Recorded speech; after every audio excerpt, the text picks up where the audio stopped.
The army and the police have just moved in, violently putting down some of these protesters, beating them. I saw a lot of blood, people being arrested. They grabbed me and let me go, demanding the tape. They're really clamping down hard now. All the people trying to disperse. But I saw some very tough beatings going on.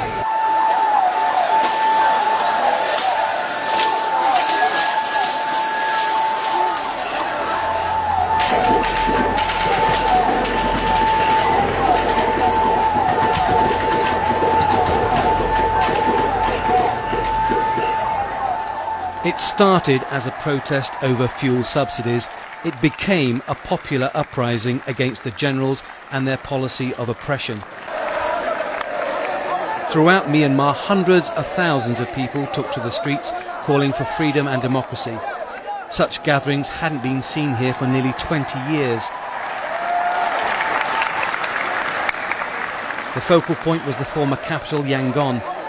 At one stage, 100,000 people demonstrated here, and their leaders were the monks, men of peace. They became the rallying point for a nation worshipped and followed. My name is Tony Berkeley, and I was one of the few journalists in Yangon to witness the uprising and the brutal crackdown by the military.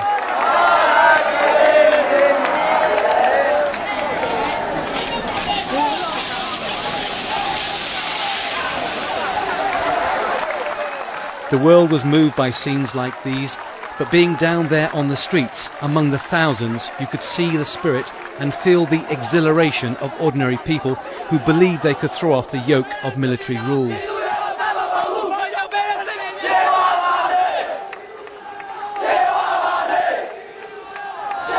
Will you get democracy? All public want democracy. Democracy.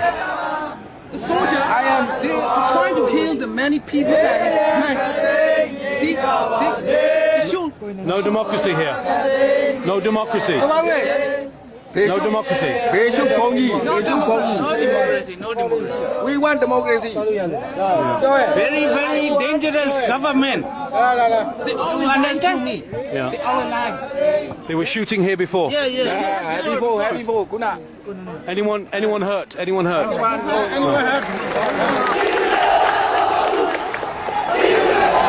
Crowd is growing here. They're moving forward inch by inch, and they seem to be testing the military. They're standing over there with their guns ready.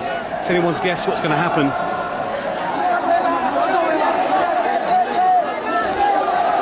This is the second group of monks moving along. The first lot were dispersed by the army. Now they're going to confront the military in the section by the Sule Pagoda, one of the second most important Buddhist symbols in Yangon. This is in direct defiance of the military. Now we'll see what will happen.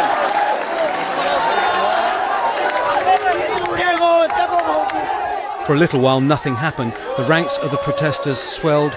They became bolder.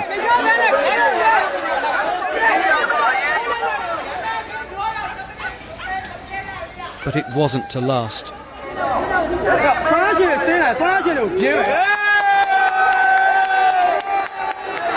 All these people are in total open defiance of what the military have said, not banning more than 5 people from gathering at any one place. Now the army and the riot police are lining up. They're now announcing for the people to disperse or they will move in. It seems as if the start of the crackdown is now beginning. The government declared already all the rule. More than 3%, 5% cannot stay all together. So now they say within 10 minutes, go back or go back home. Well, what will they do? Just they say. They did the same. Yeah. 10 minutes. With 10 minutes. Later 10 minutes.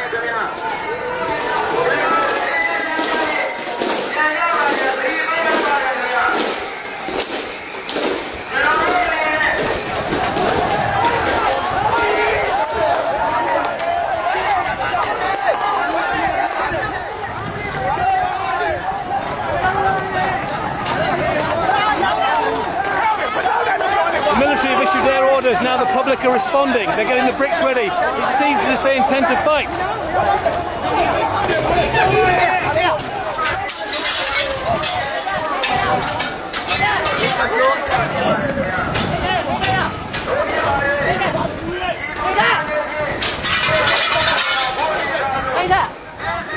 In 1988, the military killed more than 3,000 pro-democracy demonstrators. That hadn't been forgotten, and it wasn't long before shots were being fired.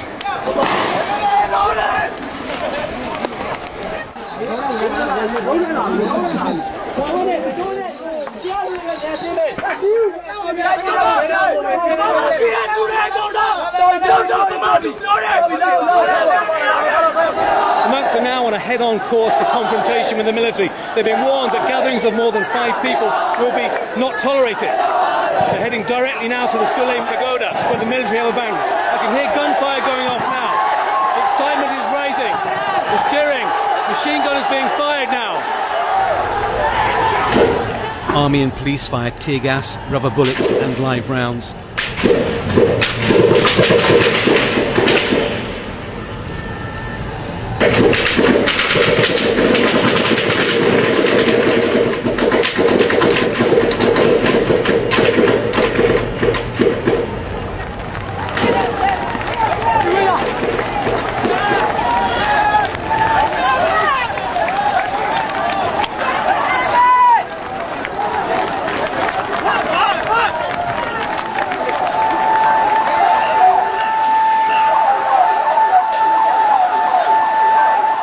In the shadow of the Shwedagon Pagoda, the monks gathered, as it turned out, for one last time.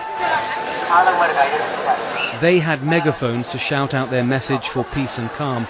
They were faced by soldiers with raised rifles and bayonets.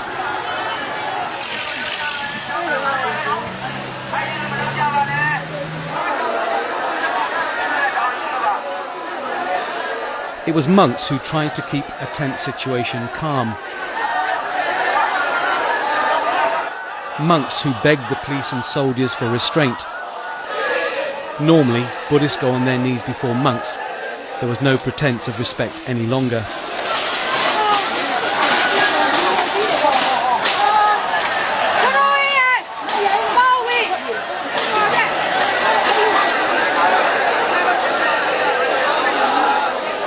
Some of these scenes have never been aired before.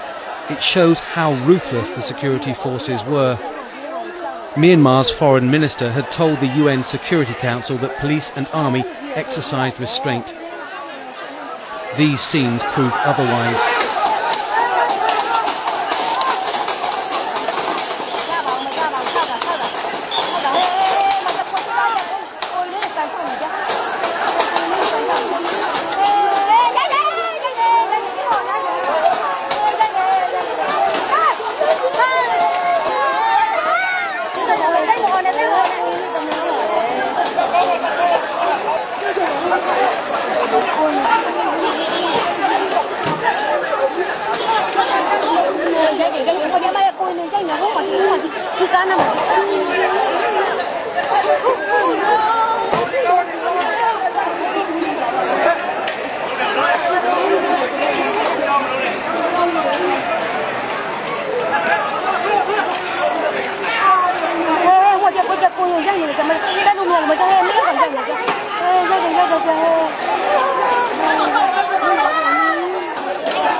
Incredibly, some monks fought back.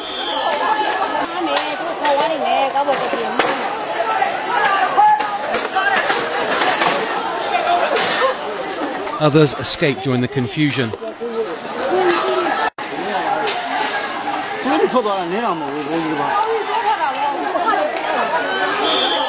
Security forces responded with tear gas.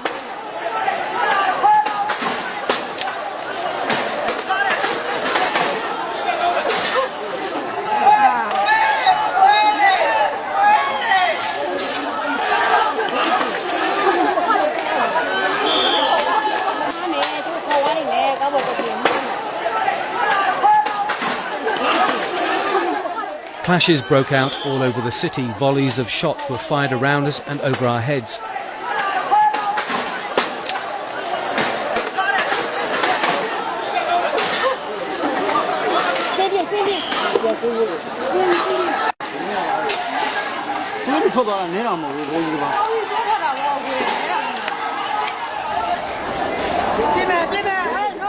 Army rapid response units made lightning swoops.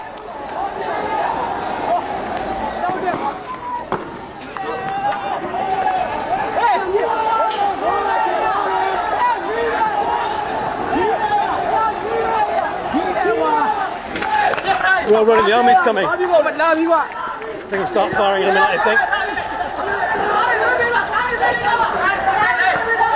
We're running out. I've been singing for a while, the head sign saying, "Free our monks." But the troops are running in very fast. Maybe they've stopped. Here I filmed while I walked through the middle of the soldiers as they beat and arrested civilians. I kept on walking, but eventually I was grabbed and hauled back. In the confusion, I managed to get away with my camera. At the height of the crackdown, something like 15,000 troops and riot police are estimated to have been on the streets. The government has admitted they killed 10 people, including a Japanese photographer. Observers believe far more died, but it is impossible to say for sure. I really don't know where all this is heading to. I've just witnessed the arrest of about 8 or 9 young men who were trying to confront the army. The army rapidly responded, arrested them, cut them off, beat them a little bit, and then were taking their documentation. I saw them paraded through the streets. I was trying to film, not very successfully, because if they see you filming, they're going to take your camera. And I'm very aware of what happened to the Japanese photographer, so it's a bit risky, so you film everything from a distance, very surreptitiously. The people here are living a drama every single day of their lives, and they've got front row seats. They turn out in their balconies, and when I was filming sneakily, they're all looking at me and smiling, pointing their fingers, sticking their thumbs in the air. What does it mean? I don't know. It seems that they may be losing the battle, but I'm not sure. Maybe there's a sting in the tail.